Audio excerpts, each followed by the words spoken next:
बिस्मिल्लाहिर्रहमानिर्रहीम। ये बात बहुत ही अफसोसनाक और तकलीफ़ देह है कि हमारे पाकिस्तानी जो थे यूनान से इटली की तरफ जा रहे थे और डंकी में वो जो है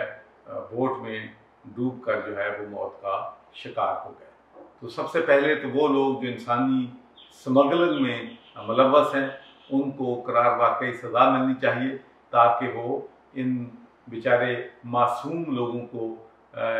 बाहर ले जाने के लालच में उनकी जानें जो हैं वो ख़तरे में ना डालें। और दूसरा हमारे लिए ये भी लम्हा फ़िक्रिया है कि हमारे मुल्क में गुर्बत इतनी बढ़ चुकी है कि लोग अपनी रोज़गार की तलाश में अपनी जानें जो हैं वो भी ख़तरे में ढालने के लिए तैयार हैं। तो मेरी तमाम हमदर्दियाँ जो हैं वो जो लोग फौत हुए हैं उनके ख़ानदानों के साथ हैं और मेरी दुआ है कि अल्लाह ताला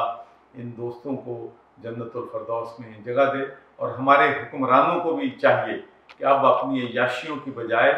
वो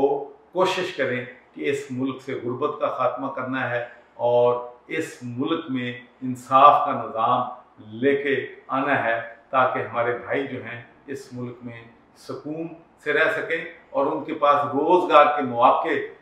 हों ताकि वो अपने बच्चों की तालीम और परवरिश कर सकें।